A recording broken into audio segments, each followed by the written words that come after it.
de vida allí, que permita precisamente la continuidad de nuestra existencia. Entonces aquí voy a hacer hincapié en dos cosas. La primera, no voy a entrar en el campo de hablar de el efecto invernadero provocado por los gases, ¿cierto? Por el dióxido de carbono, por lo que significa entender la capa de ozono. Tampoco voy a ingresar en lo que significa hablar de sobrepoblación, ¿cierto? Pero sí voy a hablar de dos cosas importantes. La primera, del campo de astrofísica. Vamos a profundizar de manera más calmada y lenta, ¿cierto? Y divagada lo que significa, lo que se entiende por la evolución de una estrella, ¿sí? Por la formación de un planeta, por el origen y la muerte de cualquier sistema natural. Y de otra parte, vamos a hacer un poco de hincapié, ya que esto es tan importante en el campo de la astronomía, lo que se entiende pues por muchos aspectos que en la época antigua, ¿cierto? Antes y después de Cristo, antes del Renacimiento, hacen hincapié en entender en cómo la humanidad, en cómo los científicos entienden y llegaron a comprender grandes hipótesis de esto. Entonces, lo que amerita hablar en primer aspecto sobre la evolución de una estrella. Quiero que me escuchen muy fuerte y muy claro. Quiero que cierren los ojos y se sumerjan en un viaje espacial. Quiero que representen en figuras lo que de mi boca voy a narrar, ¿ok? Y esto lo podríamos entender como el nacimiento de una estrella. ¿Listo? De manera cósmica, de manera mágica, hace muchísimo tiempo, en el origen de cada estrella, existe siempre una gran cantidad de polvo estelar, ¿sí? El polvo estelar es una cualidad, de nuestro universo, ¿sí? Tener pequeñas porciones de materia acumulada y esparcida en cualquier parte del universo. Y esta materia, a su vez, conlleva en sí energía en un estado inicial de reposo, de muy poca interacción. Entonces van a imaginar una cantidad de polvo increíble y van a empezar a ver cómo lentamente, uno a uno, empieza a chocar uno con el anterior. Y empieza a acumularse, empieza a segregar, empieza a acretar materia. Es decir, gracias a una fuerza muy importante que se llama la fuerza de gravedad, el haber unas partículas más grandes que otras hacen que esa interacción sea un poco más armónica, que empiece a generar movimiento, que empiece a hacer un cúmulo de ese polvo estelar. Ese cúmulo a su vez va aumentando su energía gravitatoria. Ese cúmulo a su vez también va teniendo o aumentando su energía. Entonces quiero que se vayan imaginando ya cómo ese polvo ya no está tan esparcido, sino está más bien acumulado de una u otra forma. En este aspecto, en este punto, en esta fase inicial de una estrella, tenemos lo que se consideraría es un cúmulo estelar, ¿listo? Pero solamente tiene una fuerza, que es la fuerza gravitatoria, que apunta directamente hacia el centro de la estrella, ¿vale? Les quiero que se imaginen esa primera parte. Como solamente hay una fuerza interactuando hacia el centro, pues este cúmulo de una u otra manera va a implosionar, se va a ir hacia el centro, ¿sí? Va a quebrantarse ante la fuerza de gravedad y ¡pum! va a tener una pequeña fracción, se va a fragmentar en muchos pedazos. Y cuando se fragmenta, empieza a rotar, empieza a generar un movimiento armónico, un movimiento giratorio. Empieza a aumentar su energía cinética, la energía del movimiento. Y eso hace que a su vez la temperatura del núcleo de ese cúmulo de estrellas aumente. Entonces cuando eso aumenta, ¿cierto? Ya tenemos dos fuerzas. Una que es la misma que hablamos anteriormente, la fuerza de gravedad. Y la otra que es la fuerza o la radiación de temperatura. Esa apunta hacia afuera y la gravedad apunta hacia adentro. Eso conlleva un equilibrio. Y ese equilibrio es lo que en últimas hace que de nuevo esa materia se condense, pero quede rotando, ¿cierto? Y que en el núcleo la temperatura aumente gradualmente y que en la corteza todo se segregue y todo aumente de tamaño. Entonces, esta es la primera fase de una estrella, de un planeta, de un sol, de cualquier cosa que exista en el universo. ¿Listo? Y a partir de allí vamos a poder entender cómo se origina una estrella. Qué tan grande o qué tan pequeña sea en esta primera fase depende de qué tanta cantidad de polvo cósmico haya digerido en su fase inicial. Posteriormente entramos a una secuencia que se llama la secuencia principal, o que es la edad en la que más duran una estrella o un sol, que es la fase donde dura quemando hidrógeno. Como bien sabemos, en el universo la materia en su gran mayoría está compuesta de hidrógeno, o sea que eso es de lo que más alimenta a cualquier tipo de sol.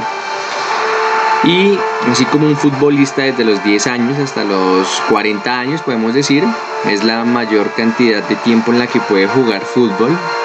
Asimismo sucede con el Sol. Y para no irnos tan lejos, nuestro Sol lleva quemando miles de años hidrógeno y de seguro va a durar quemando otros miles de años hidrógeno.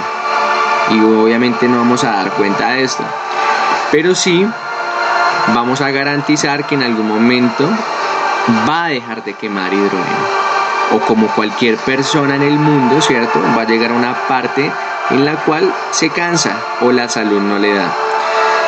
Entonces, ¿sabían ustedes que materiales que llevamos en la sangre, como zinc, calcio, ¿cierto?, cobre y otro tipo de alimentos que también consumimos a diario, como por ejemplo el calcio, ¿cierto?, a través de la leche y otro tipo de alimentos, permiten que nosotros seamos fuertes y grandes y tengamos energía? De la misma manera le pasó al Sol, o le pasa a cualquier sol. Consume toda esa cantidad de energía, la quema durante la mayor cantidad de tiempo, es la mayor cantidad de vida de una estrella, la secuencia principal, pero al finalizar esa secuencia principal, al quemar todo lo que consumió, a quemar todo el hidrógeno, pasa como cuando la gente llega a la edad adulta.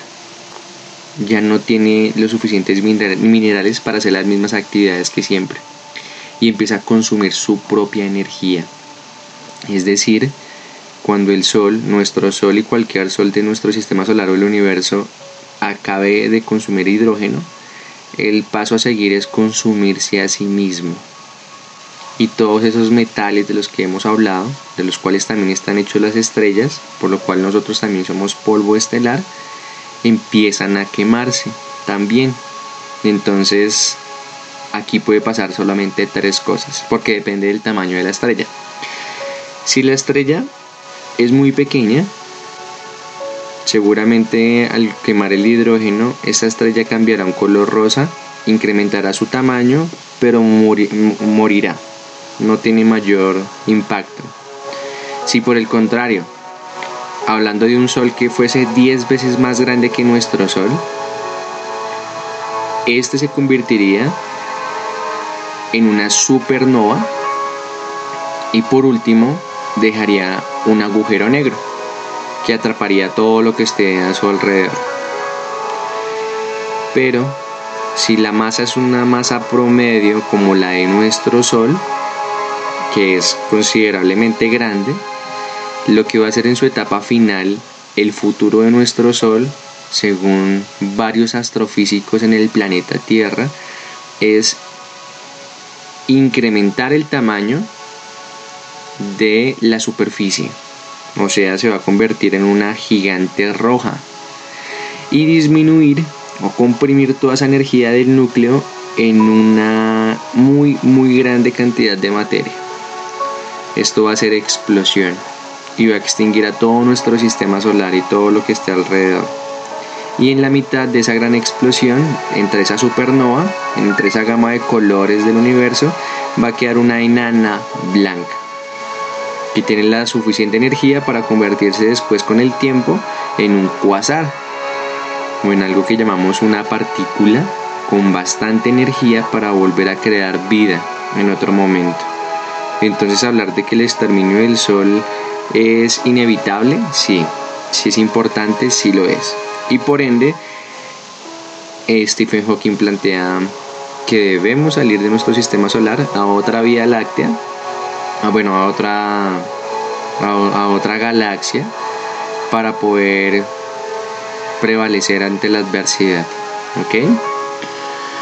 Y bueno, ustedes dirán, profe, ¿y cómo es posible que nosotros los seres humanos tengamos acceso a todo ese tipo de cosas?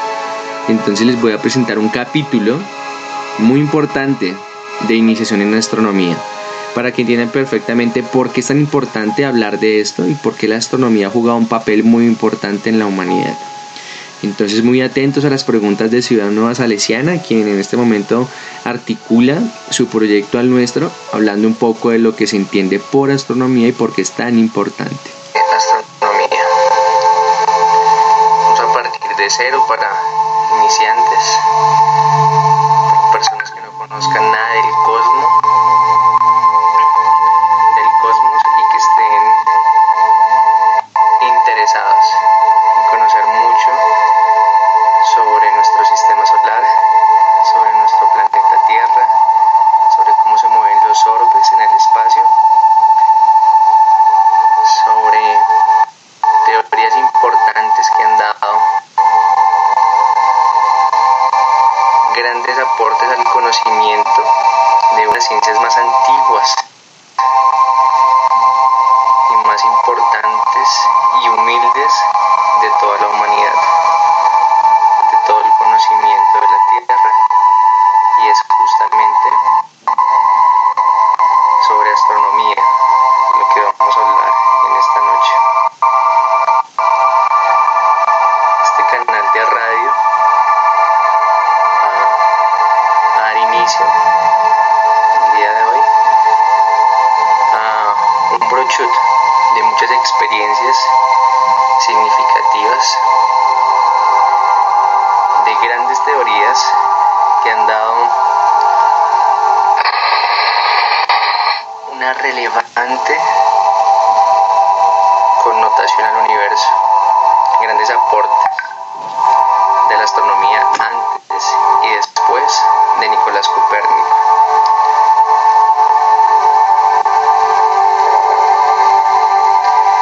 ¿Por qué Nicolás Copérnico? Porque es un astrónomo ilustre, autor de la teoría heliocéntrica, que dio al traste con las ideas que tenía la humanidad sobre el movimiento del Sol, de los planetas, y revolucionó los conceptos sobre el universo, lo cual dio origen a la ciencia moderna y permitió a la humanidad conocer los secretos del espacio sideral, e hizo posible que el hombre mismo pusiera los pies sobre la superficie de la Luna. Copérnico fue pensador único, hombre genial, con conocimientos universales como solo se encontraron en la época del Renacimiento. Desde los tiempos más primitivos, los hombres levantaron su vista hacia el cielo, y admirados por su gran belleza y al mismo tiempo por su propia ignorancia de tan increíbles luminares que contemplaban a lo que primeramente llamaron como dioses o divinidades. Dada la majestad y el enigma que la sola presencia de estos producían, de su influencia sobre los terrícolas del planeta Tierra se manifestó en la actividad reproductora del conocimiento y sobre todo en la más grande